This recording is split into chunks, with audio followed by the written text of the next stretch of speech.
Oh, I can't see my clock. I'm sorry. Okay, 1:15 now. Okay, welcome everybody to the 5th annual meeting of Women in Cognitive Science Canada. It would have been the 6th, but we ran into issues last year. My name is Deborah Tatone, and I'm here on behalf of myself, Penny Pexman, our advisory board, and I'm just going to open up this meeting. Here, this is our agenda for today, so we're going to move pretty quickly. I'm going to make a few opening remarks about WiCS, then we're going to have award announcements, then we're going to have a panel discussion on the topic of preparing effective equity, diversity, and inclusion statements. And we're going to try to leave as much time as possible for audience questions and comments about the panel discussion. Okay, so just a little bit of background on WiCS, Women in Cognitive Science Canada. Our organization is a Canadian chapter of the US-based Women in Cognitive Science group. WiCS received seed funding from NSERC in 2016-2017 to start this Canadian chapter. Then we generously received 5 years of support from CSBBCS from 2017 to 2022, which was extended a year due to COVID. Our objectives in forming and implementing a WiCS are to promote diversity and awareness of related professional issues in cognitive science, promote opportunities for networking, mentorship, and professional development. And membership is open to all. So you don't have to be a woman. You could be supervising women or collaborating with women or whatever you want. And the sign up to become a member is located on the Facebook page. There's a link for a Google form. We have a fantastic advisory board from people all across Canada who are part of this discipline, this society, and it ranges from large universities to smaller universities. And in terms of our progress, we have a social media presence. In terms of our membership, we have 295 members as of when I last checked. Penny suggested maybe we give a free mug for the 300th member, so get on that. In terms of our Facebook presence, we have 883 likes or followers on Facebook, and we have over 1,200 followers on Twitter. And I would say over the years, we've kind of morphed our message towards the Twitter audience than the Facebook audience. So if you want to really engage with us, I would suggest going to Twitter. We now have discussions planned with our advisory board after the meeting to discuss what form a second term of WiCS might take. And please get in touch with us if you have any ideas. In terms of our activities in the past year, aside from the meetings that we normally would have at CSBBCS, we co-organized an affinity session at CogSci last summer, and this was in collaboration with the Spark Society, which is a relatively new society affiliated with Psychonomics that is about promoting visibility of Black scholars within cognitive science. And we had a great session, and this session was really organized and planned by the collection of advisory board members that we had, and Myra Fernandez and Amy Supernaut were involved in the delivery of this. And this was a great thing that we did last summer. And then, as Penny mentioned earlier, we were invited to participate in the 20th anniversary celebration of Women in Cognitive Science at Psychonomics, and that's a little screen capture of the very goofy video that Penny and I recorded to commemorate Women in Cognitive Science's 20th anniversary. One thing we like at Women in Cognitive Science Canada is data. And what I just wanted to show you quickly before I pass it over to the next section is just some data about gender representation at our meeting. I have data for 3 years, which are kind of interesting. So this is from the CSBBCS 2018 meeting from Newfoundland. And what I want to really focus your attention on is the proportion of women to men in terms of the regular talks and the posters. So typically, what we've seen is that there's generally fewer women than men on the talks, a little bit more women than men on the posters.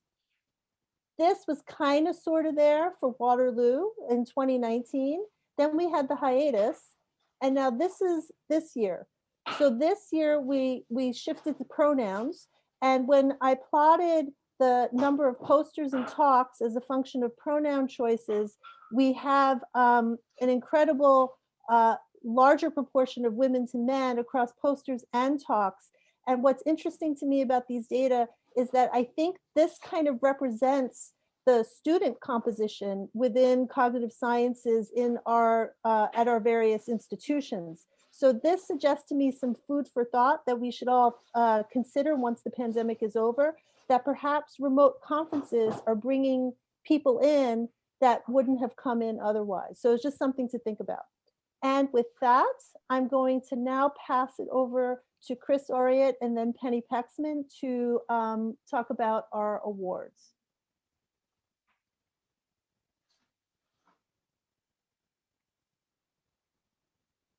Sorry, muted.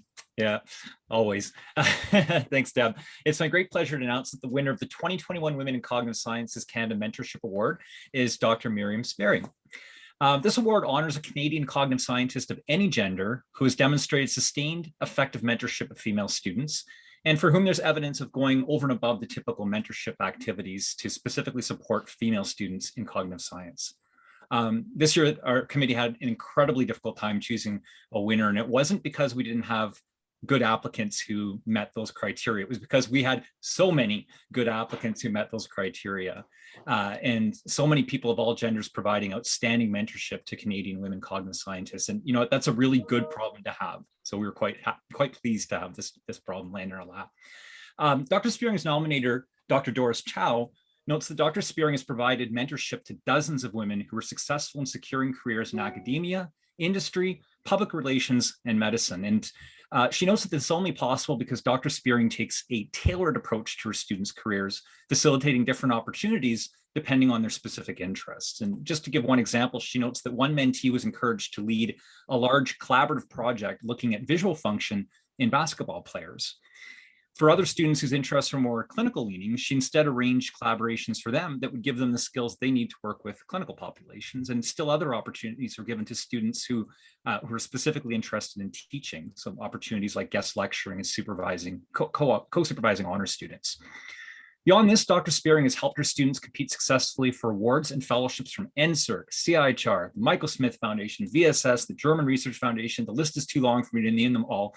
But what her students most appreciate about her is the advice and support that she's given them with respect to navigating the work-life balance, balancing motherhood with the demands of academia in some cases, acknowledging and confronting implicit bias, and many other types of support that won't appear anywhere on Dr. Spearing's CV, but do make a world of difference to women's success in and beyond grad school.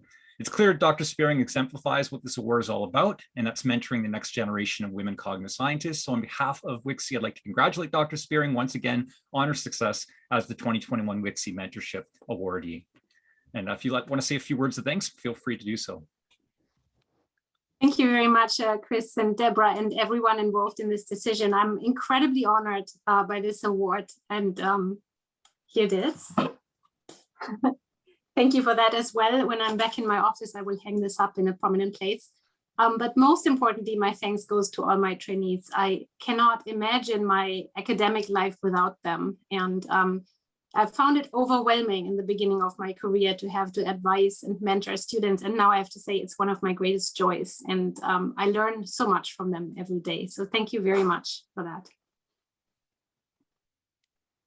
Okay, thank you so much. So now we're going to move on to the next set of awards, which are the Women in Cognitive Science Canada Small Research Grant Awards. And I'm going to turn that over to Penny. Thanks, Deb. I just want to give a shout out to Chris Oriot for taking on chairing. It was a big job to chair the WiCS Mentorship Award Committee this year, and he did a stellar job of it. So thank you, Chris. We really appreciate it. So I had the honor of chairing the WiCS Small Research Grant Adjudication Committee, and both adjudication committees were comprised of members of our advisory board. So big thanks to them. So the Small Research Grant is for junior scientists who identify as women who are pursuing a new collaboration. And so the idea is to try and expand the network, get a new project going, work with someone outside of your current lab or institution. And we had a lot of very strong applications. We were happy to be able to give 2 awards this year. So the first is Lori Gregorian from McGill. And her proposal was to start a new collaboration with Stefan Kohler at Western. And we were really struck by how much would be leveraged by this opportunity. So congratulations to Lori.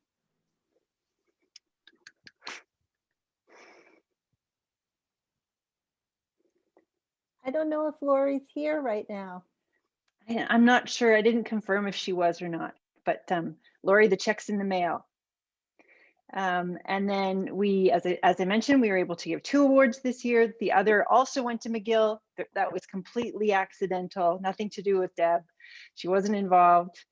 So our second recipient also had a really compelling proposal about a new research collaboration with the senior scientist that we were very enthusiastic about. So Sylvania Subramania Pillai, also from McGill, is going to collaborate with Professor DeLange, who is at Lausanne. We wish them all the best for this collaboration.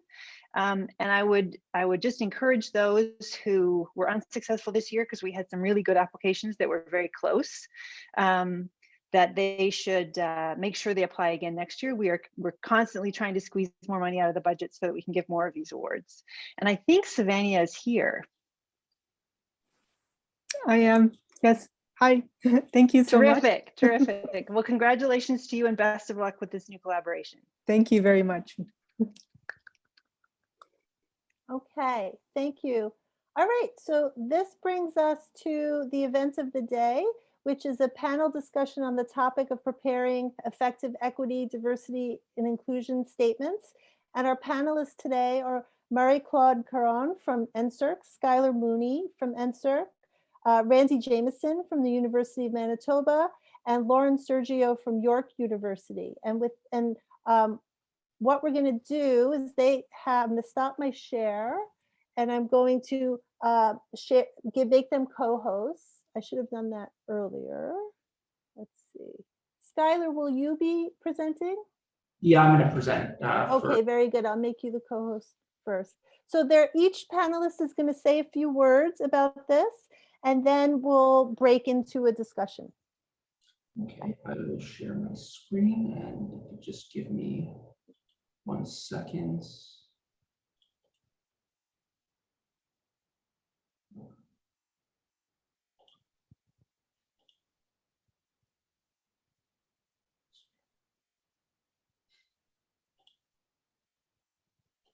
Okay. Everyone can see that A-okay? Okay, great. I think we're seeing your presenter view. Hmm. I'm not sure how to. Is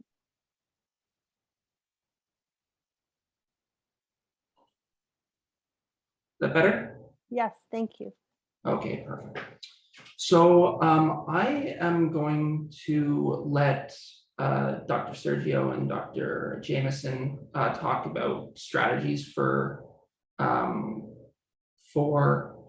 constructing a good EDI statement. I'm going to talk a little bit more about where that EDI initiative comes from, a little bit of the background, and kind of where we want to see EDI considerations integrated into the application, just so you have a sense of kind of what we're looking for generally. So a large driver of integrating the EDI aspect into the Discovery Grant application comes from our Tri-Agency Equity, Diversity, and Inclusion Action Plan. And this action plan has been developed under leadership of the Canadian Research Coordinating Committee. And it really has 2 objectives. The first one is to create an equitable and inclusive access for all members of the research community to federal granting agencies. And the second is to influence the achievement of an inclusive post-secondary research ecosystem and post-secondary research culture in Canada. And really, it's that second objective that has been kind of the impetus for including EDI considerations in the Discovery Grant application. Just briefly in regards to that first objective, that's more internal, and it's part of the reason why we've started collecting self-identification data, which you may have noticed if you've applied in the last couple of years. This allows us to really get a sense of who's trying to access our services and who's successful on that front. And so it allows us to develop policies and programs to make sure that all aspects of the community are gaining equal access to our funds. And if you've filled out this questionnaire recently, you'll notice that this year it is a little bit updated to give individuals the opportunity to self-identify in a more complete way. So we've included more gender options, sexual orientation options, some language options, and I mean, your self-identity is your own. There's no obligation to disclose anything. While the questionnaires is it is mandatory to fill it. You have to fill it out, and in order to apply, you can just choose the option not to disclose on each of the questions if you choose to. But if you do feel comfortable disclosing some of this information, it really helps us monitor some of our programs to make sure that, again, we're serving the community in an equitable way, and if there are any shortcomings, that we can identify those, and allows us to address them. But in terms of integrating EDI considerations into the application, we really encourage applicants to integrate those considerations in all aspects of the Discovery Grant application. So for those of you who are familiar with the Discovery Grant process, this will be just a quick reminder, and for those who are new, just an introduction that the Discovery Grant is adjudicated based off 3 equally weighted merit criteria. One is the excellence of the researcher, and another one is the merit of the proposal, and the third one is contributions to training of HQP. And when it comes to the excellence of the researcher, we're asking applicants to describe past contributions to the promotion of EDI activities in the research community. These are seen by NSERC and our members as important services to the community and important contributions, and they can affect the selection criteria of they can affect your score on the excellence of the researcher criteria. So if you've been involved in these types of activities in the past, make sure you take ownership over that and put it in your application, because it's a great service to the community. In terms of the merit of the proposal, this isn't EDI directly, but it's a related concept. We expect applicants to describe considerations of sex, gender, and diversity in their research design.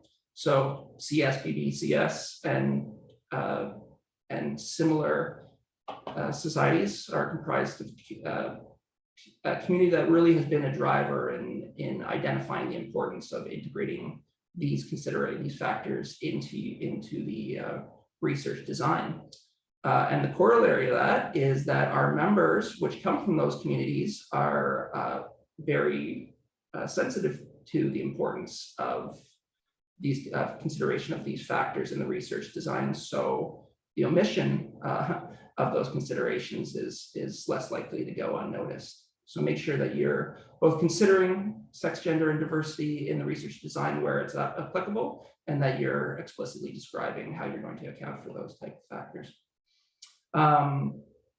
Finally, in regards to the contributions to the training of HQP, the first bullet there is really the place where there's a formal requirement for an EDI statement. And this is really the purpose of the panel here today, but it's it's for, we want to see development of strong EDI statements in the HQT section. So NSERC generally is looking for an honest consideration of the barriers to equity, diversity, and inclusion that exists in your specific communities. So for most of you here today, that's going to include the broader cognitive science or behavioral neuroscience communities. On the individual level, though, you should also be considering the communities in your geographic location, your institutional distinctions, and anything that's any barriers to equity, diversity, inclusion that exist in your landscape, personal landscape. So the identification of these barriers is an important step towards driving sustainable solutions to EDI. The second part of that is highlighting plans to start to kind of address or overcome some of these barriers. And that's going to be an individual exercise, but broadly, we're looking for considerate, good faith approaches towards building a more equitable, diverse, and inclusive training environment. And we don't consider it sufficient to simply state that your lab is currently diverse, and so no action is necessary. One, that we aren't convinced that that is necessarily a sustainable solution, and equal representation doesn't always mean equal opportunity or that an inclusive environment is being built. However, we do support a description of previous actions that you've taken to support EDI in your labs, and you may use the results of those actions to kind of bolster your plan going forward. That's a perfectly acceptable strategy.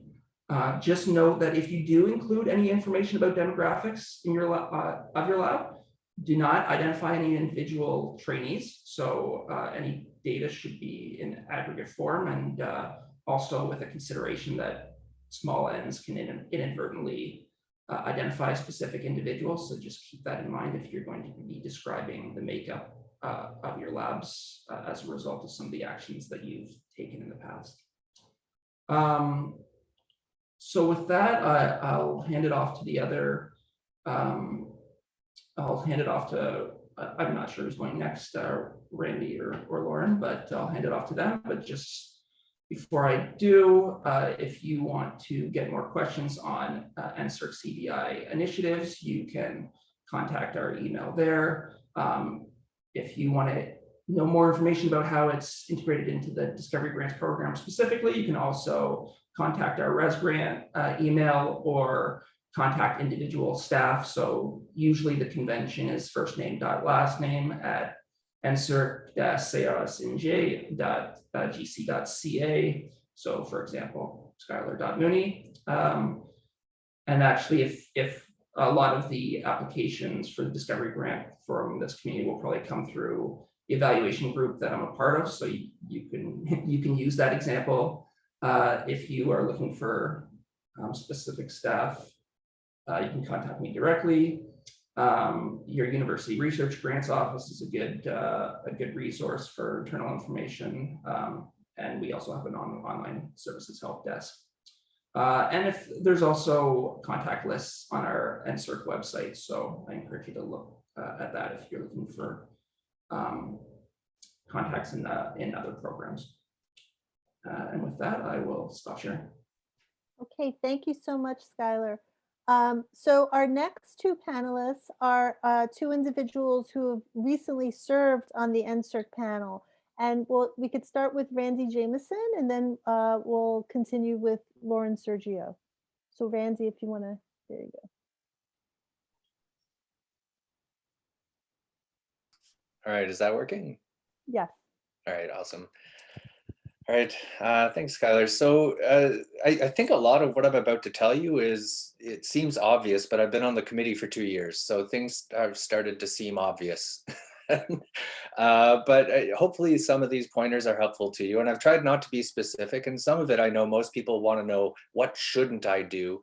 And I'm going to try and focus on what I've seen people do that they could have done better instead, and try to put this in a positive light to try and help you understand how you can go about writing something that gets the point across that you're trying to make. And my experience is, I think a lot of people try very hard to figure out how to do this properly, and rather than sort of take the opportunity to sit back and reflect and try to understand how they can make the discipline better, how they can make their laboratory better, how they can contribute, I think it's sort of a fear-driven process. And I think that drives a lot of the faux pas or lack of efficiencies that I've seen over the past couple of years. So the first point is, and I think this is something that a lot of people fail to do, is be authentic and sincere. This is an opportunity for you to think about how your lab works, how the people in your lab are being supported, and how you can do better. And so really what you want to do is you want to be able to present your plan. And a lot of people seem to sort of pander by presenting what it is that they think they should say in some sort of a metacognitive frame rather than just saying what it is that they're going to do for the next 5 years. And it's the same problem when you're writing your grant application, right? What should you do versus what do you want to do are not always the same thing. And playing a defensive game here isn't really going to help you. Playing a defensive game sort of gets you over that initial line or threshold. But what the committee would like to see is see you get over that threshold and then present what it is that you want to do. So don't play a safe game. Try to be a little bit aspirational, and then I'll tell you not to be aspirational in a point or two. The second point is there's many good plans. So there isn't some sort of magical incantation that if you say the right words in the right order, then everybody becomes hypnotized and says this is an A+ EDI section. There's many ways to be productive and positive in your laboratory. And so don't be scared to give your plan, and just be sincere and be honest. Unless you don't have a good plan, and I guess in that case, try to be less sincere.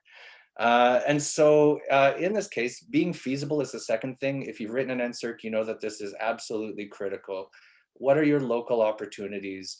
So people who write these EDI sections, who say, in my community, there's a group of people who are having trouble. Maybe there's people that have trouble with finding the money in order to be able to be educated, or maybe it's people that have trouble finding time because they have family obligations, or maybe there's all kinds of things that happen that are different across the country. And if you can sit back and reflect and think about who needs help in your immediate area, that's a really nice thing to be able to approach. We're not trying to help one group of people, we're trying to help everybody. And you should really try to think about what you can do locally. You want to show a vision in your statements, but focus on what you can realistically accomplish in the next 5 years. We're not expecting you to save the world or make statements that are soapboxing. We'd really just like to hear what you're going to accomplish in the 5 years for the people that you can realistically help. It's the same policy as when you're writing your research plan. We're not going to cure cancer this year. We're just going to work on the first step towards that process. Be prospective. A lot of people include what I like to call a laboratory census, where they say, you know, we have 2 of these people, we have 3 of these people, we got 1 of these people, we got 1 of these people that, and it's fantastic, because what it does is it establishes a record and it shows that you have momentum on these issues, but don't rest your case on that. As Skylar just pointed out, just because you have different kinds of people in your laboratory doesn't mean it's yours, that you did anything. What we want to see is that you have a prospective plan, and having done well, tell us how you're going to do better. You can always do better. And it really doesn't shine well on the assessment when people say, look how well I've done, so now I'm going to move on. We want to know how you're going to do better in the next 5 years. Be concrete and active. Present concrete, not aspirational goals. Aspirational goals are wonderful in conversation, but they are not great in the grant. Be concrete about what it is that you're trying to accomplish in the next 5 years. Present that concrete plan for how you're going to accomplish those goals, and write sentences in active form. You know, I am going to do something, and make sure that it's you that's going to do something, not somebody else who's going to do something. For example, WiCS is a wonderful agency, but don't outsource to other individuals to do the job that you're being asked to do. Okay, minimize boilerplate is my recommendation. The HQP section is so short and it's worth so much for the decision. You don't have time to make speeches, and the committee already knows you're on side. You don't need to convince the committee that there's a problem or convince the committee that you want to solve the problem. The committee knows there's a problem. The committee knows that you're about to talk about how you're going to solve the problem. Save your words and spend those on writing articulate, organized, and feasible action plans, things that you're going to do in the next 5 years. And let the strength and quality of the plan that you're presenting, let that convey your commitment. You don't need to convince me of your commitment if I can see it on the page through your actions rather than through your self-declarations. Don't rely on outsourcing. This is something that the committee sees, and it's great. You want to have you and your laboratory and the people around you to be presented to resources that they can rely upon in order to help them thrive, whether that be WiCS or whether that be something on campus or elsewhere. But you need to talk about what you will do. And if you simply outsource all of your efforts, it just doesn't provide the confidence that you otherwise could. So build on those outsourcing efforts, include them, but build on them. And then people often ask me, how do I get started on this? And it's just a matter of self-reflection. I mean, so a good set of questions to ask yourself is, what do you wish that you had done over the past 5 years? And if you can name some things that you wished you had done, those are excellent targets for goals of things you will achieve in the next 5 years. What do you wish that you had done differently over the past 5 years? So maybe you did something, but you didn't do it as well as you could have in retrospect. So how do you build that retrospective wisdom into the plan that you're going to implement over the next 5 years? What changes can you make to your laboratory and workplace to make them more inviting and supportive? And again, this is all relative to local concerns, right? And this all goes to authenticity of what your plan is and how you're going to help the people around you. And then what you do is in your plan is, how are you going to make this come true? You have these wishes now. So don't just cross your fingers, close your eyes and wait for 5 years to pass. Write down what those things are that you're going to do to make those things so you don't have these regrets again when you see this grant opportunity next time. So these are very general pieces of advice, and I didn't make them specific because I don't want people to do what I said at the beginning, which is to be inauthentic and write down all of the good things that I tell you. Be authentic, and remember, the thing is really with this portion, if you make a commitment to EDI, you're sort of getting to a threshold. It's this step above that to show that you have a sincere and well thought out plan for how you're going to help your people. And if you can do that, it does help the committee push your HQP rating up.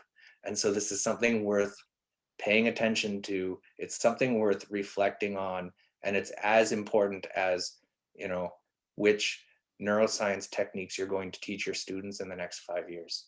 Ultimately, it's an important part of your rating. So take it seriously, and I'll stop here. Okay, thank you very much, Randy. So now I'm going to pass it over to Lauren Sergio. Hi, I'm going to share my screen. So thanks, Randy. Thanks, Skylar. So I've got the easy job. I'm actually not going to speak for that long. I'd like to save the time for people who have questions. But as Deborah requested, I basically summarized everything you've just heard in a tip sheet. And so I've been on NSERC panel since, 2017, maybe 2018. And I have both kinesiology and psychology background. So I have seen a lot of grants in those areas. And yeah, so I just wanted to give you some tips based on, as with Randy, things we've actually seen or not seen. So, and you've just heard some of this, so that's really convenient. So I don't know if you want to take a screenshot of this or what, or if Deborah has a way of taking these tips with you, but we'll post all of this on the CSBBCS site. This is the one pager. I don't have a big, massive, I just put it on a one pager. So yeah, basically, like you've heard, don't write that your EDI plan is just keep doing what you're doing. Like Randy said, I've got emails in my lab and I'm, right. And then stop. I mean, it's okay to maybe do that to situate yourself, but don't just do that. We see, these are all things we've seen. Don't discuss, like you said, the outsourcing. So don't discuss how, I've seen this, like 2-3 sentences, the entire EDI statement is, I've taken the universities, I recognize that there are issues, I've taken the universities diversity training, and then stop. And you leave us there. Because remember, we're, as reviewers, we have this grid that we have to stick to, whether we're going to rate you moderate, strong, very strong. And so to do that, we have to, you have to describe things. So those are the don'ts. The do's is the situating in the context of your field, right? So in the context of psychology, there might be some things that you don't see. So we typically tend to not have an issue with not enough female representation, which is what we see in our engineering applications, but we might have a diversity issue. So again, just like you see, just like when you can't just put, I'm going to test, 29 undergraduates on my task, you have to, do the power analysis and include sex and gender considered. Like you have to do all the diversity there, but then you also have to situate, in your field, what the shortcomings are and relate things to your geographical area. Is there remote access issues, right? Describe examples of the challenges, again, in your field of study, because it's being reviewed by people who are in your field. So we're aware, right? But we just want to make sure you're aware. Okay, so again, even we recognize we don't think you are part of the barrier, right? We recognize that you generally want to, don't participate in these barriers, but you still need to, say that you recognize them. So again, the specific examples are the important things. Okay, so how will you implement recruitment, retention of individuals? And again, I think in the open discussion we can talk about this some more. But how do you get to folks who are not the typical HQP in your lab? And again, I know when we're writing these grants, like we really just usually go to town on the proposal. But like Randy pointed out, this is 30% is your HQP plans, right? It's massive. So, focus on those as well. And so again, remember, we are as reviewers constrained by this grid where and it's tied to, has the applicant described the challenges, but more importantly, almost have they specified the actions that they're going to do. And then just my final little plea is, as someone who myself, I do work on sex and gender and cognitive motor stuff. Please don't confuse sex and gender. I'm still in 2021. I'm still seeing this on applications where people confuse sex and gender, and really hurts your credibility right off the bat, right there. So be mindful of that. And that's just a quick summary. I hope I've managed to summarize a chunk of what everyone else did in a one-sheeter. That's great. Thank you so much. So just before we go into the discussion, I just want to say that there's a CSBBCS EDI report, and we're going to just stay right in this Zoom session, just so you know, it's going to be seamless. And if somebody comes from the outside, they're going to come right here. So I just wanted to put that out there. Okay. Thank you so much for your comments. And what I'd like to do now is open it up to people who have thoughts. Feel free to raise your hand if you like, or put it in the chat if you feel more comfortable. If you even feel more comfortable, if you want to direct it privately to me and I will relay it to the group, whatever you like, we're open for business now.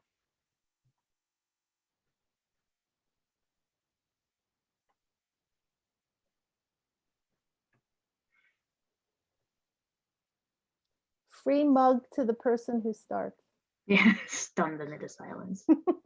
I mean, do they want me to do they want example? I know usually when I'm writing these things, I kind of want to know some examples. But I see here, did Mark raise his hand? oh, yes. I did. Okay. And I already have 2 mugs, so I'm good.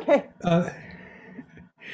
This is maybe too big a question, but with respect to the idea of recruitment of HQP looking ahead, I mean, what does a winning plan really look like other than I'm just going to try real hard?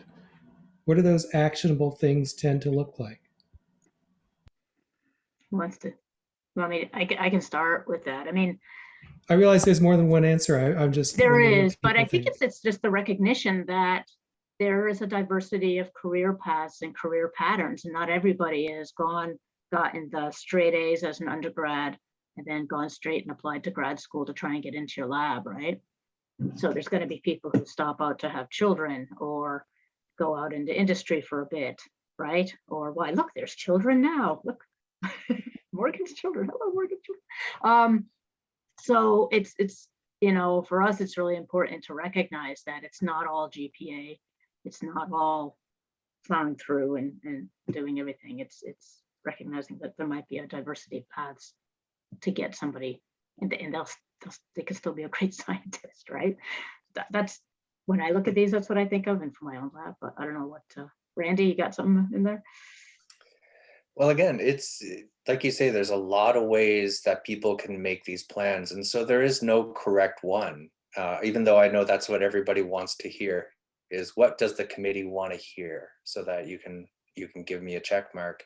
But I think the idea of inviting undergraduates into your laboratory, people who ensure that they're, you know, especially in a situation like this, as Deb was pointing out, that we have more of a representation of women for whatever reason in this conference. If it's because it's an open conference on the internet, then maybe you know, trying to advocate for those kinds of things. But mostly it has to do with I mean, a really nice thing would be ensuring that students are being introduced at conferences to the people who might become advisors to them, or ensuring that it's an open door policy where if somebody comes to your laboratory and says, can I help? You don't say, I'm too busy. Things like this, just creating opportunities for whoever it is that wants to come in, I think is an important strategy. And then, yeah, when it comes to graduate students, I mean, I do computational work, so I'm just happy to get applications. And so it becomes more of a little more difficult there, where you kind of, your choices are limited by who's available or who's interested in the first place. Okay, now we have a number of hands up. I think Myra was first.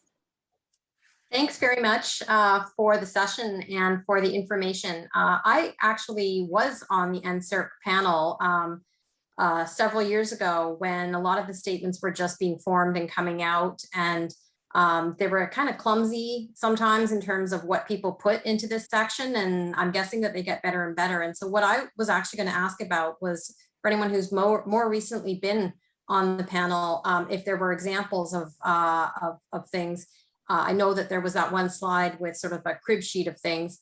I can comment myself that I recall seeing things like attending sessions or being a part of you know, WiCS-C, or trying to demonstrate that there's an inquiry to find out about these issues, did speak to the genuineness of that particular section, rather than just saying, yep, I'm going to do this, and yes, I need to put something in here.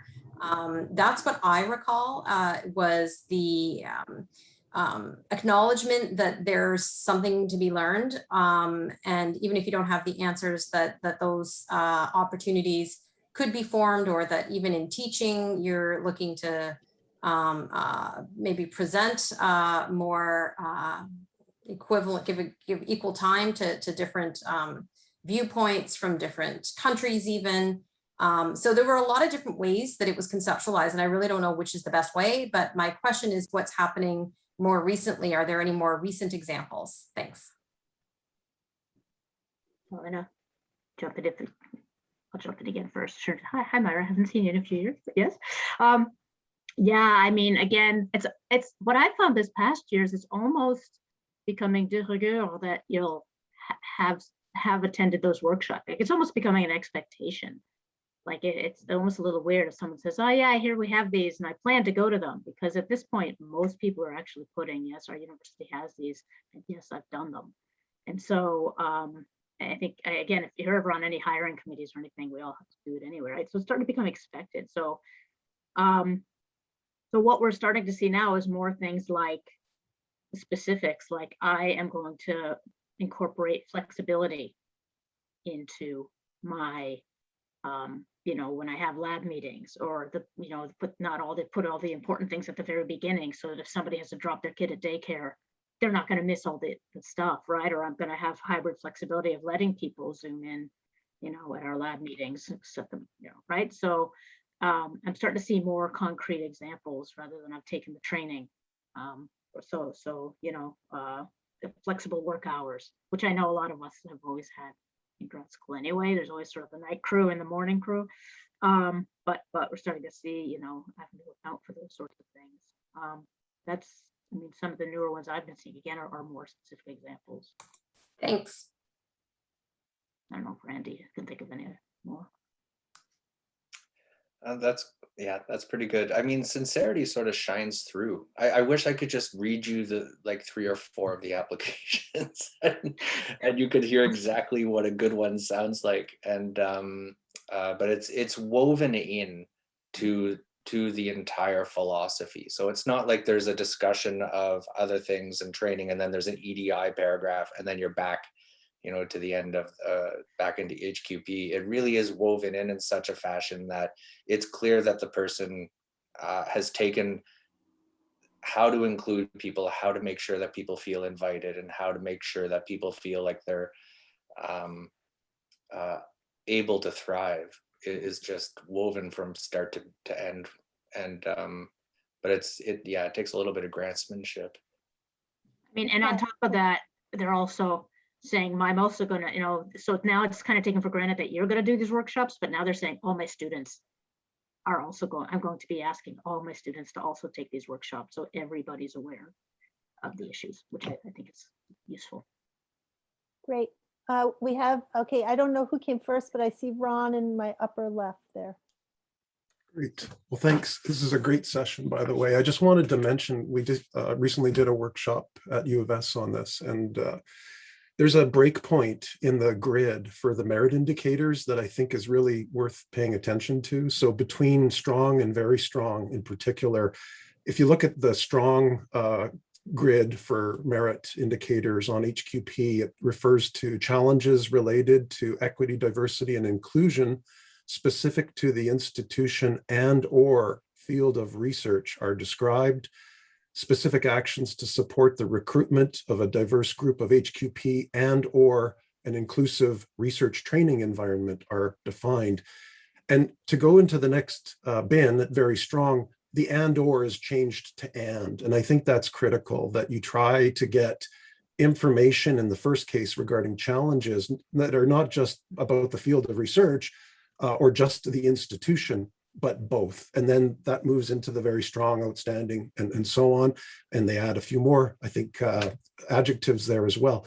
So I think that's worth noting, that you should be looking beyond just field of research or the institution and going for commenting on both. And then likewise with those specific actions as well. Don't just, you know, focus on the recruitment of a diverse group or the inclusive research training environment. Talk about both. I think that's been some of the things that, reflecting on my experience on the panel and on the NSERC EG 1502 over the years, we are always reminded to keep looking at the merit indicator grid. And so those are things that really, I think, do kind of stand out when you take a close look. Thanks. Okay, thank you, Ron. Natalie Phillips. Great. Well, first, thanks for organizing the session. I think it's really important. I think there are very important issues being discussed. And I appreciate the most recent insights from our 2 NSERC panel members. So that's great. So it seems, okay, I think everybody recognizes that the Titanic has to get turned, right? Like, these are big, long-standing, important issues, and we need to start getting traction on them. And it's going to take time. So what I'm wondering is a kind of a question about diversity in outcomes, in our training outcomes. So I think, you know, we kind of have this holy grail of our HQP preparation, that they're all going to go on to do postdocs and then take academic jobs, you know, at Harvard, right? And I don't, we're not preparing trainees for that single outcome anymore. So I'm wondering to what extent, if we're making serious efforts to include very diverse trainees who themselves are going to have very diverse interests and outcomes, how do we reconcile what we consider to be successful outcomes and important diversity in our outcomes in our trainees? I don't know if I've said that very clearly, but I hope you're getting the thread. Yeah, again, yes, I get it. And it's true. I used to bring in all my PhD students with the eye towards the academic track. And now that's the minority. Right? So the reviewers understand this because we all have the same issues.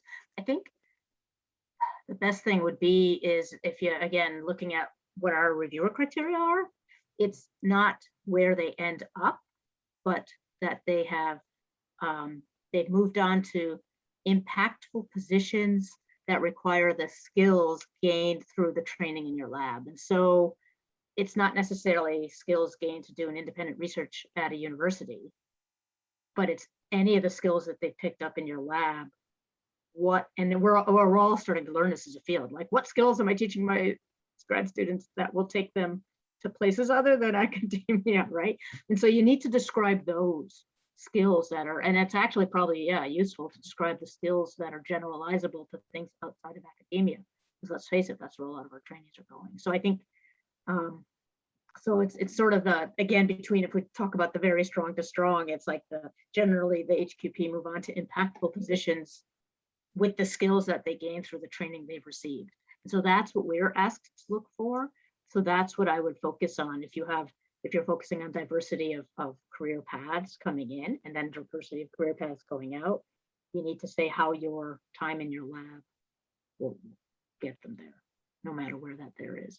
If you have some examples of non-academic things, that's helpful, I would think. But now this is where I say, Andy, back to you, Randy.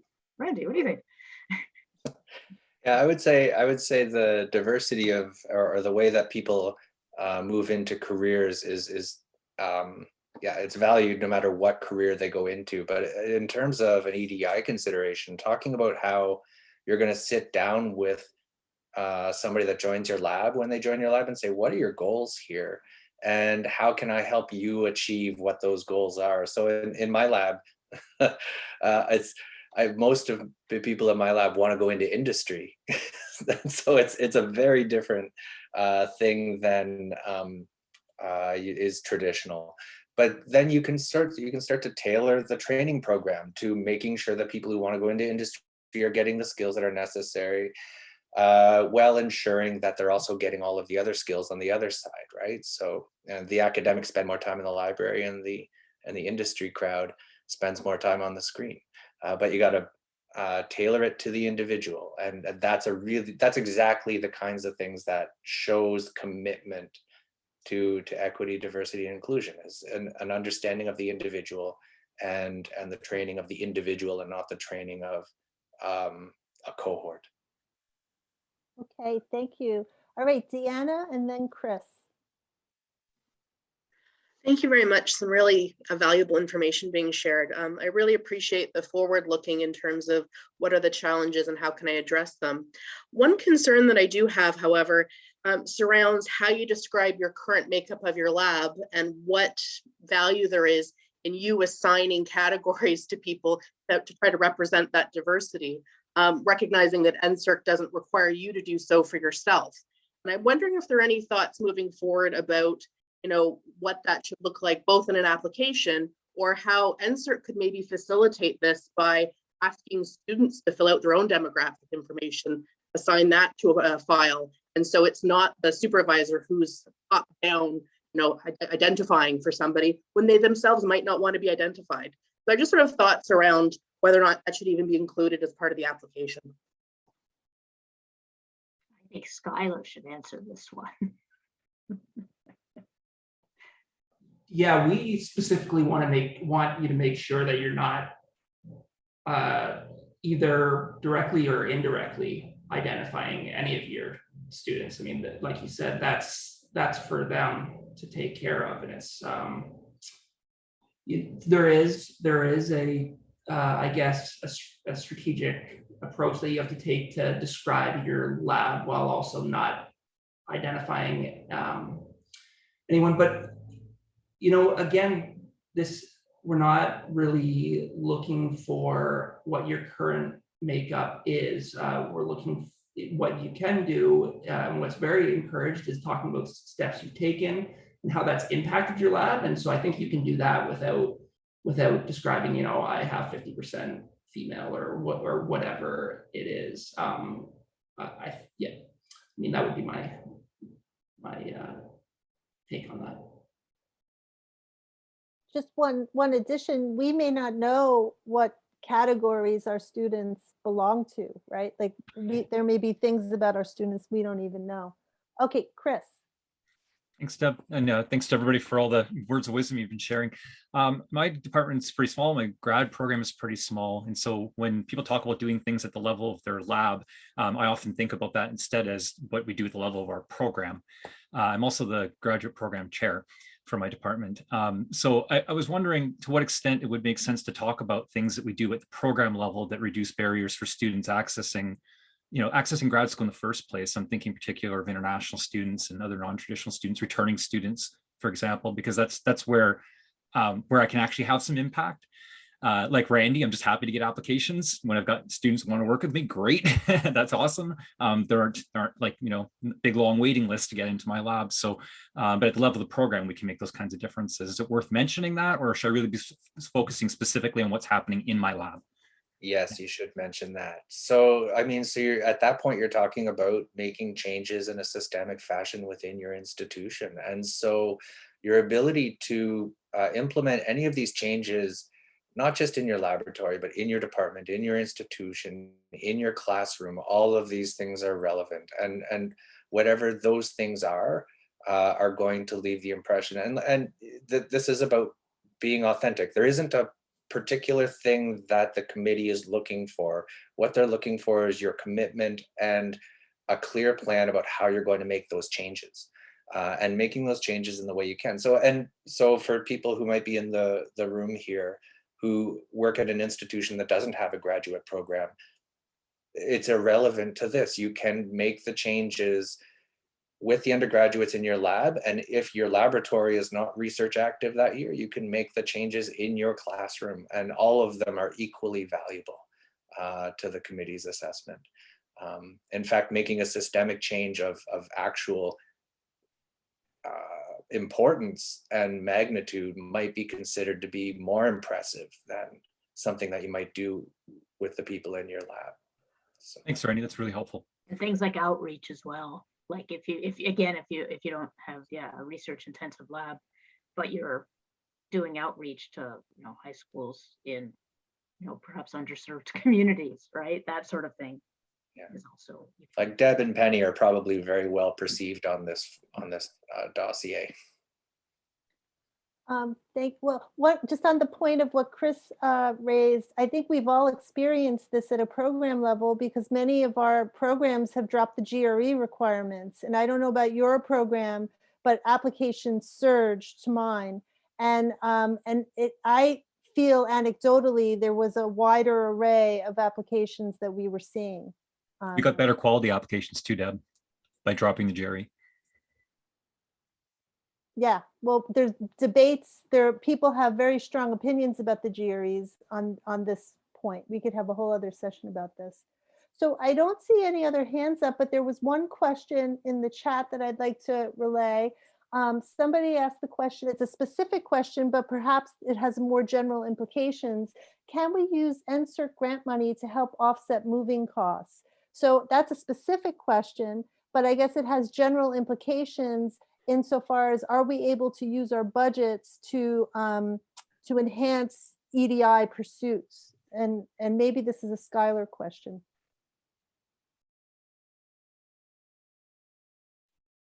It might be the same question for things like offsetting visa cost. Like I don't know if you can use Tri-Council to help someone pay their visa costs if they're an international student or something. I don't know. Right, there might be limits that. Okay, Aaron.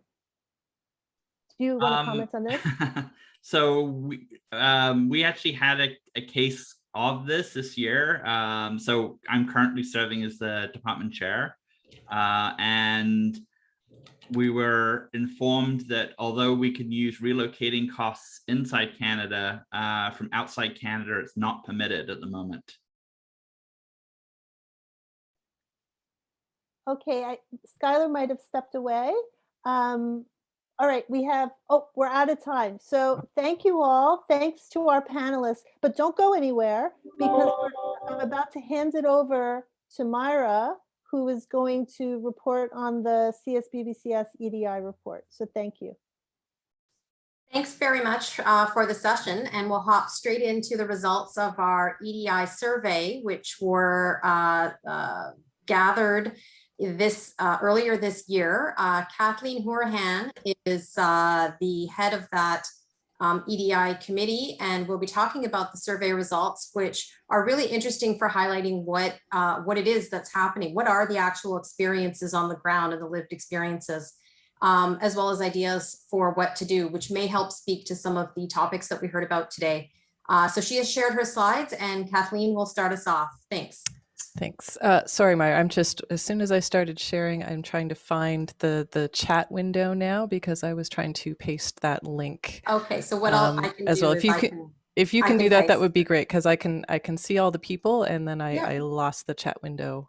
No problem. So, for those of you joining us, just letting you know that we're going to be pasting a link to a Google form so that you can actually submit questions that way if you're more comfortable with that and don't want to use the chat function, or want to make sure that there are ways of communicating your experiences that leave you anonymous.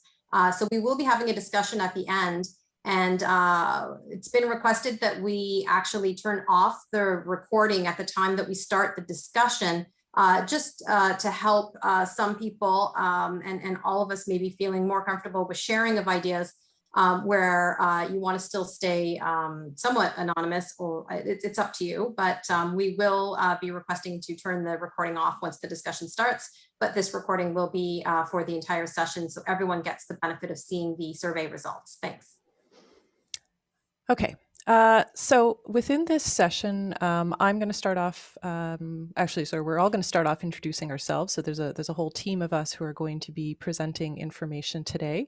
I'm going to go over the purpose of the session and some definitions and key terms that are important for contextualizing the survey results. Then I'm going to pass it over to others to present the survey findings, including the demographics of our respondents, the frequencies of experiences that were noted, and then getting into the details of the experiences, the central themes, as well as some direct quotes from individuals who indicated they were okay with us using direct quotes.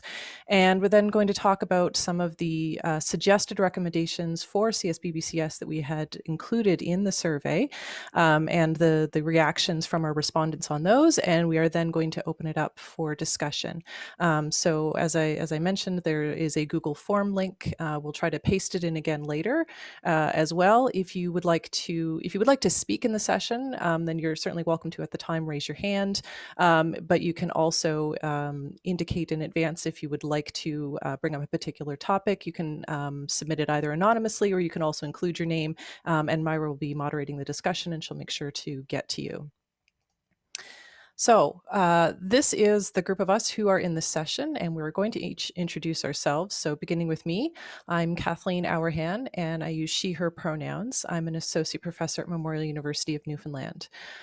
This committee and being on this panel is really important to me because I am just beginning to acknowledge how privileged my own path in academia has been.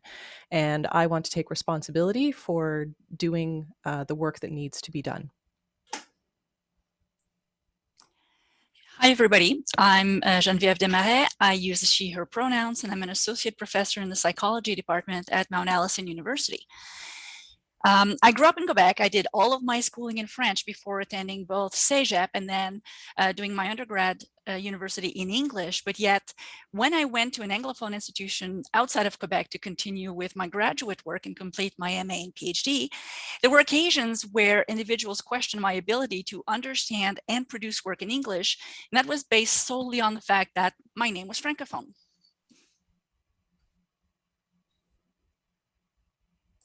Okay, hi everyone. My name is Palantan and I use she, her pronouns. I'm a PhD student at the University of Waterloo. I've only been in Canada for 12 years and I only have my parents here as well. I am interested in this topic due to my experiences as a female graduate student and someone who has English as their second language, as well as working in a male dominant industry like cognitive sciences. Hi, I'm Julia Kaufman. I am a student at Mount Allison doing my undergrad. So I have a lot of privilege as a white woman in academia, both as a white person and also someone who's really benefited from the work of women before me in academia. I'm also in a somewhat unique position in this group in that I'm very new to academia and I've entered this world at a time when EDI is a really big conversation. So I want to get involved in this work because I want to make sure I'm constantly thinking about how my journey in academia is related to EDI and how my actions as a learner and as part of this new academic generation either contribute to environments and spaces that are equitable and inclusive or don't. And part of that is getting involved with EDI work.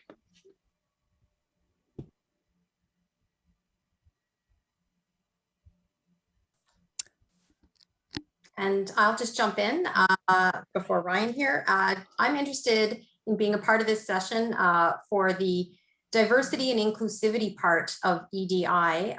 When I first applied to go to graduate school, I was faced with parents who asked me, why are you doing that? Why not just get a job? And as a first generation to have attended university, this was certainly something that led to a change in the kinds of research topics that I choose to look at and the importance of accepting different approaches and different angles to problems. If we're going to challenge dogma and look to have paradigm shifts, we have to actually include, in my view, people who come at the question from different angles with different purposes, and particularly on the link between theory and application and impact for society.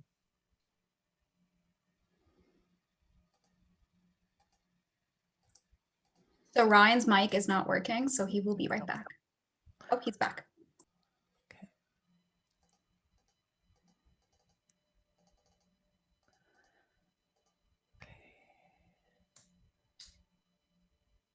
Maybe when we have Ryan and Pellen talking about their section of the presentation, we can hear from Ryan then, and Kathleen can just go ahead with her slides now. Thanks. Sure, yeah, I'll move on. Okay, why are we having this session? And more generally, why should we actually care about equity, diversity, and inclusion in academia? And the reason is that there is more than one right way to do science. There's definitely plenty of wrong ways, but there's also more than one right way. And if we continue to devalue and disregard knowledge and methodologies that are just simply different from what we're used to, we're going to be missing out on a lot. There's a wisdom in crowds, and the more diverse the crowd, the greater the wisdom to be gained from collaboration. Now, if you're someone who has privilege, then it can be a real challenge to understand why EDI is so important. And, maybe you were thinking, oh, I'm so glad that WiCS is having this session on how do I write this statement, because this is, another hoop that I have to jump through with the granting agency just in order to get my grant. And that's really the only reason that I need to be attentive to these sorts of ideas. And I will admit that I also really didn't get it at first either. And the reason that I didn't get it is because of my own privilege in academia. Now, I think some of the semantics associated with the word privilege mean it can be viewed as some benefits that you have above whatever baseline happens to be. So if you have privilege, then that means it's easy and you don't have to work hard. And that's simply not true. Nobody said to me, oh, you don't have to actually defend your dissertation. You're white, it's fine, have your PhD. This was not an easy path. I did have to work very hard to get to where I am today. And so I think a more accurate framing of the idea of privilege is to realize that privilege is being the baseline. This is what people think of for the starting point, is someone who's in a privileged position. And those who don't have privilege experience more challenges and negativity and decrements below this baseline experience. And so for this reason, the onus is on those of us who have the privilege to do the work, because we haven't been laboring all along under this burden of negativity and discrimination throughout this very challenging career path. Now, of course, there needs to be a balance. So we should do the work, but we know that historically it is a very bad idea for white people in power to say, we've figured out what the problem is, we have identified our solutions, and we are going to tell you what to do. Now we have solved the problem. So there really needs to be a balance where we need to really listen and really try to understand the experiences of those who don't have privilege, who have been experiencing barriers to the same kinds of experiences that we would like everybody to have. And so this is one of the main reasons why we conducted our survey, why we're having this session to share with you, is to hopefully make it clear that a number of our members really are experiencing encounters of discrimination throughout their academic context, in addition to everyday life. Our focus here, of course, is on academia. So the APA defines discrimination as the unfair or prejudicial treatment of people and groups based on characteristics such as race, gender, age, or sexual orientation. And of course, this is not an exhaustive list. People can experience discrimination on the basis of many other factors. And there are a number of different ways in which discrimination can manifest. So devaluing of race and ethnicity topics. So why would you research that? That can't possibly have an effect on anything. Nobody cares. You really should study something else. The underestimation of individuals' intelligence, ability, or qualifications. And so this is where, people are really devalued because they are members of a minority group. So, I don't think she really deserves to be here. She's just ticking somebody's diversity box. And the idea that any attempts to really include BIPOC individuals are at the cost of somebody who is actually objectively more deserving of a particular position. Exclusion and isolation is a very common experience. If you're the only individual of a certain group, then it can feel very isolating. A lot of people experience things far different from this, but when I started graduate school and I was the only female student in cognition out of 9 students in the area in total, and at times that felt a little bit isolating, I didn't experience the gaslighting that a lot of people do experience. So no, nobody else saw it that way. You're the only one who's complaining about this, and really just indicating that other people's experiences are not valid because not everybody sees it that way. Oops, sorry, I scrolled a little too far in my notes. Tokenization and identity taxation. So where individuals who fit into a minority group end up being used essentially for the apparent appearance of diversity. So, you ought to be on our undergraduate studies committee and our graduate studies committee and our search committee. And now look, our committees all have very diverse representation, and really asking an individual to do more service work, just as an example, because they do tick a diversity box, rather than saying, wow, your last course development was really well thought out, and I think you therefore would have a lot to contribute to our undergraduate studies committee. So focusing on who the individual represents as a diverse group, rather than their actual achievements and what they can contribute. And finally, microaggressions and harassment. So these are the explicit comments ranging from the sort of very clear derogatory things and racial slurs and things of that nature, but also microaggressions, which are much sort of smaller behaviors that are maybe well intentioned by the perpetrator, but still are very much discriminatory sorts of behavior that end up with a very cumulative effect in the long term. And we'll see as we get to the survey results that all of these sorts of discriminatory experiences were experienced by our members.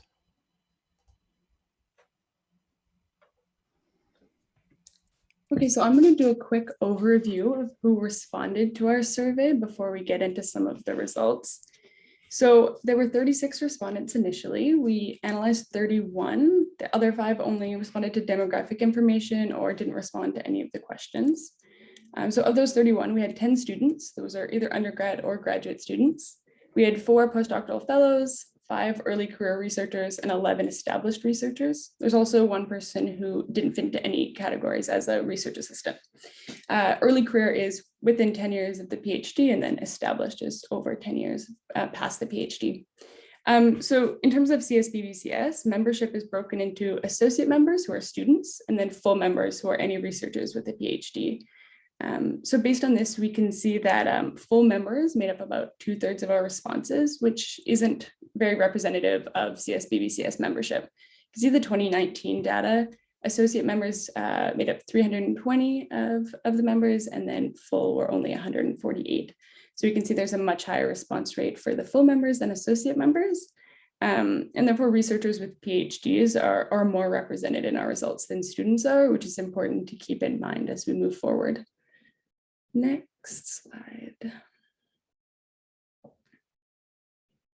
Great, so this is the ethnicity and gender breakdown of our respondents.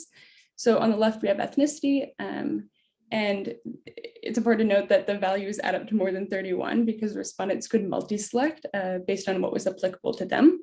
So you can see we had 2 respondents who were Indigenous, 16 identified as white, 3 as Chinese, 2 as Black, 2 as Latin American, 2 as West Asian, 1 is South Asian, 1 is Japanese, 5 is other, and 3 identified that they preferred not to respond. So there were also a number of other options that could be selected, but we left them out if nobody selected them.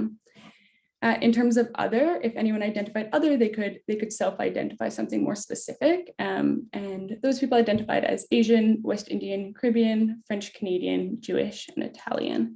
In terms of gender on the right, 15 respondents identified as men or trans men, 11 as women or trans women, 1 is genderqueer, non-binary, and non-conforming, and 3 preferred not to respond, and 1 didn't respond. So to kind of sum up who responded to the survey, there was more full members, so PhD researchers are more represented than students. There was also quite a few white respondents. They may have also multi-selected other ethnicities as well, but many of our respondents identified as white. There were slightly more men than women, and more men and women than any other gender identity. Great, next slide. Okay, so now that we have a better idea of who responded, we can look at some of the results. So for a number of different processes, we asked who had been involved with them and then who had experienced discrimination while doing so. So this figure shows processes related to graduate studies, specifically the figure showing of those who engaged in each of these processes, how many experienced discrimination or reported experiencing discrimination in our survey. In the 4th pair of bars, it's experienced or observed is the way we asked that question. So generally, most respondents reported that they had not experienced discrimination in any of these processes. So you can see that in the gray bars.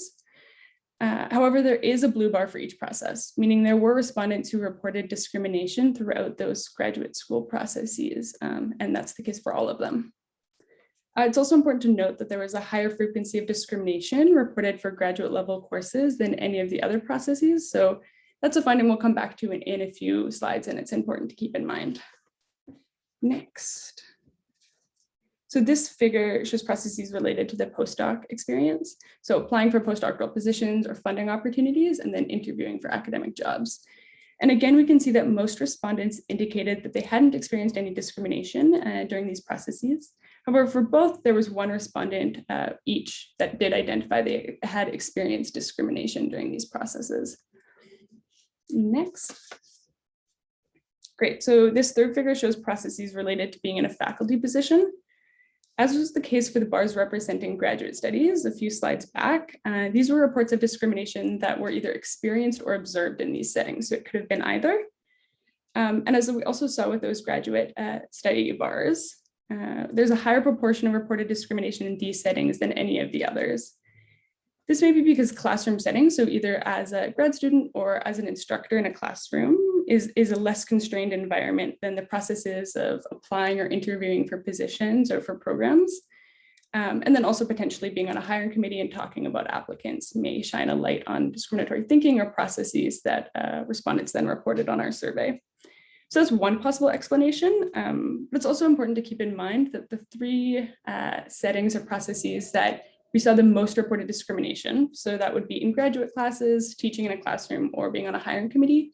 For all of those, we did ask if they were experienced or observed discrimination. So it could have been either.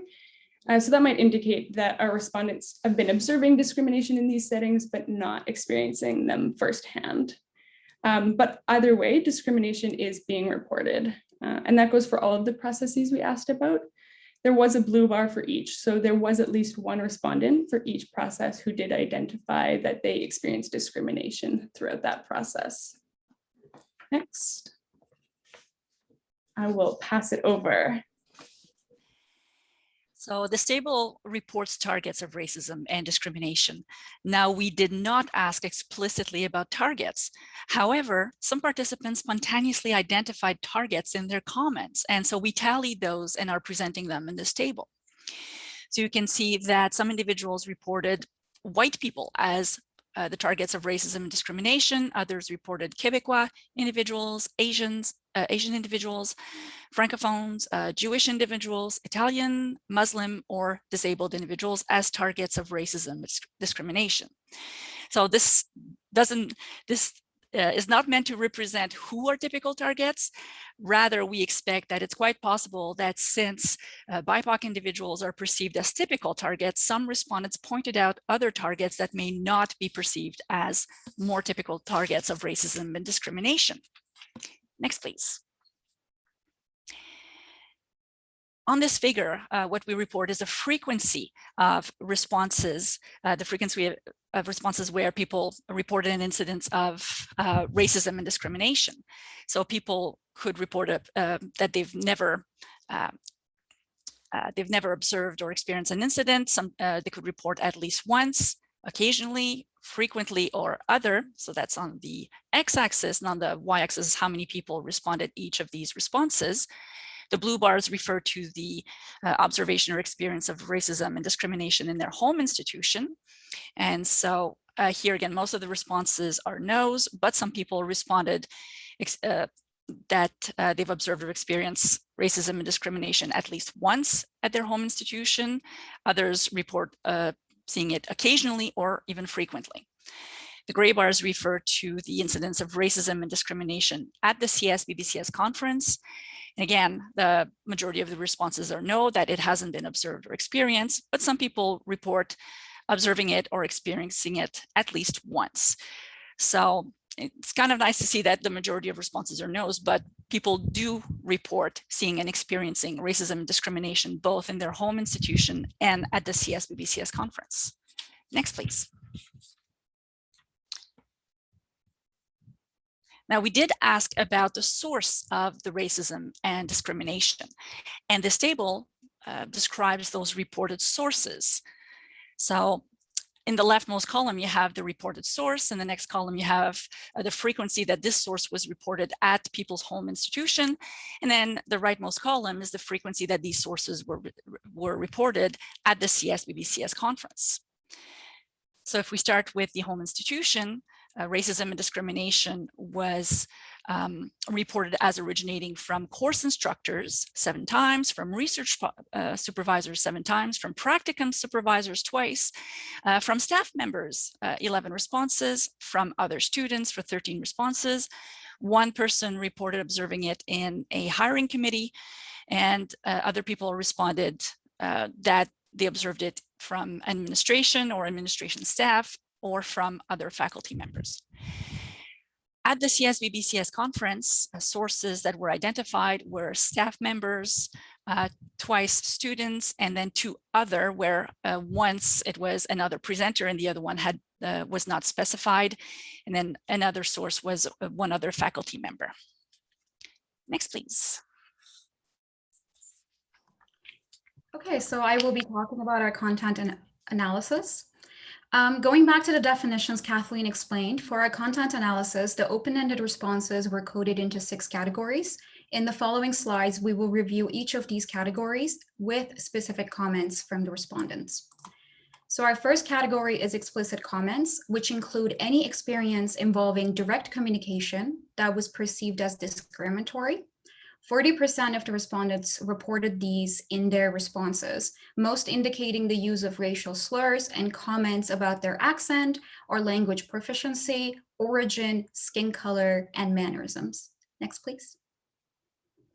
An example quote reported in our survey was, "After informing my direct supervisor that I had won a prestigious international award, my supervisor commented that committees loved getting minority applicants and that they must have lowered their selection criteria this year." Next, please. Our second category is denial of opportunity, which is defined as any experiences relating to missing out on something based on membership or perceived membership to a group. 20% of the respondents reported these, defining opportunities as jobs, promotions, tenure, or committee work. Next, please. A few examples from our content analysis were, at a bilingual university, unilingual Anglophone applicants are invited to interview, but they refuse to interview unilingual Francophone applicants.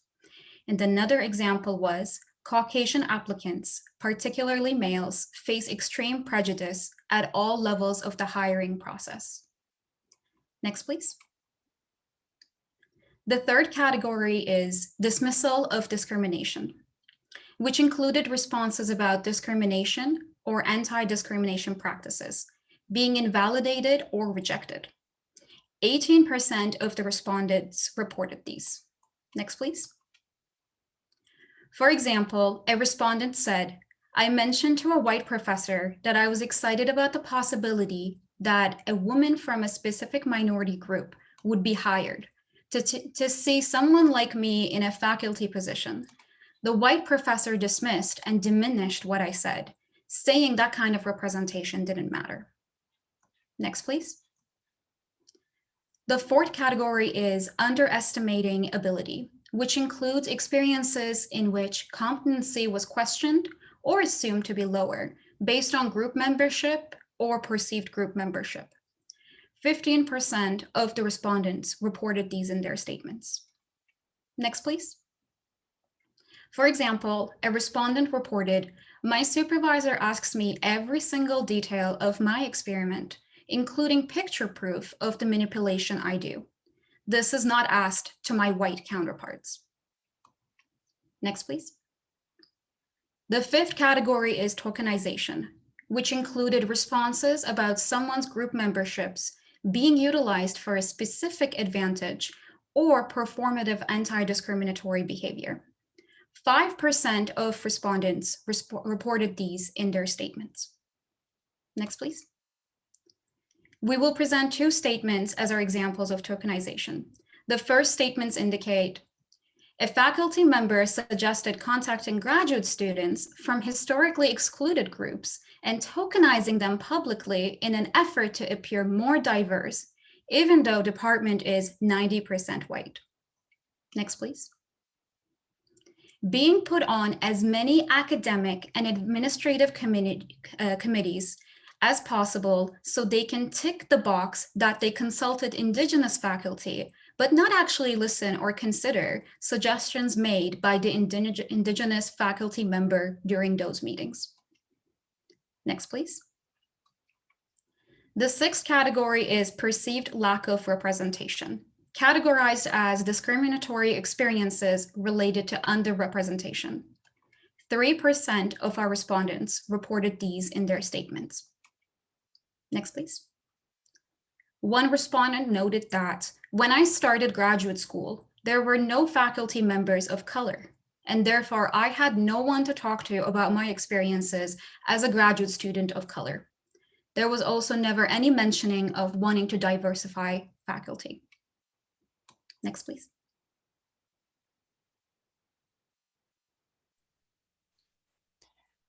So at the end of the survey, we suggested a few different actions as a way to start a discussion about what CSBBCS can do. Next, please.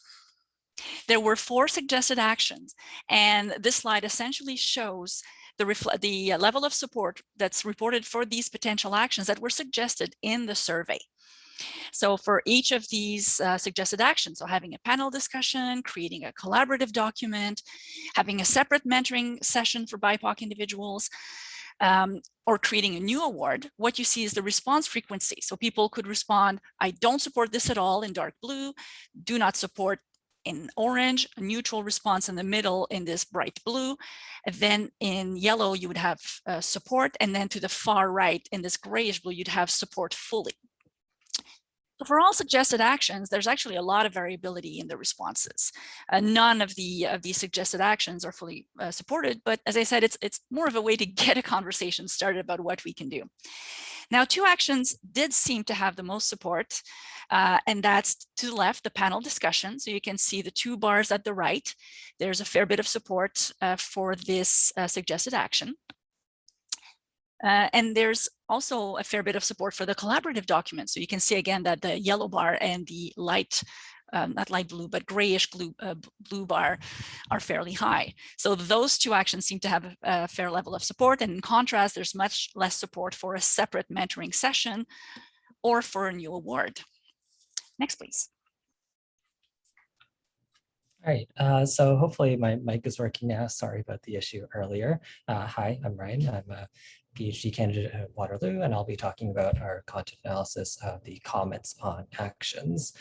So just to preface everything, these are comments that were provided directly after each of these actions was described, and the individual had the option to provide their level of support for it. After they rated it, this was their opportunity to provide any kinds of comments, and so most of these will be reactions to the specific actions that we suggested in the survey. All right, next slide, please. So across all of the actions, one of the most obvious themes that could be found from people's comments was that the choice to focus on race specifically was in and of itself divisive. So as you can see for some of these comments, quit trying to divide people into racial groups. Racialization is demeaning. I do not agree with the placement of individuals into racialized boxes. There are lots of thoughts about these things being maybe too simplistic or in and of itself sort of separating people, which is probably against the intention of these actions. So this was definitely the most visible theme that appeared in these comments. Next slide, please. Another theme that came up in people's comments was general support for the actions, but questioning sort of the focus of them. How are we making sure that this isn't just making individuals do individual things at their schools and affecting the people around them? Is CSBBCS in a position to make policy change, to change procedures, to actually shape the institution of Canadian science that is affecting all of us, as opposed to individual people being forced to do things? So as you can see here, people described wanting policy initiatives and funding, describing how single people wanted to make change, but they're already feeling burnt out. And as well as some people thinking that you, again, need to move towards systemic options as opposed to telling individual researchers to do things on their own. Next slide, please. Similar to the last thought, there is also something that we could find related to the general idea of who is going to be putting in all of this effort. So there are lots of thoughts about are we, by supporting these actions, going to be accidentally putting burden on the people that we were maybe hoping to support?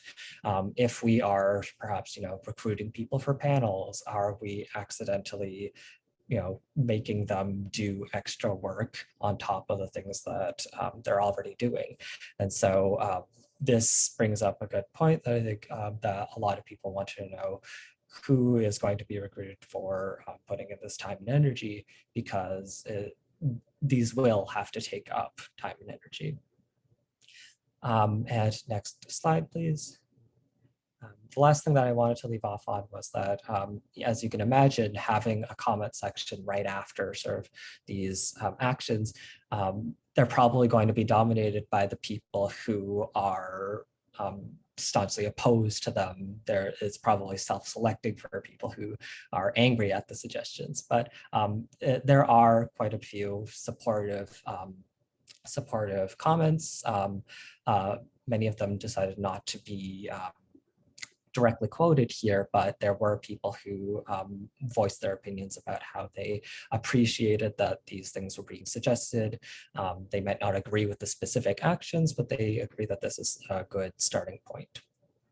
Okay, next slide, please.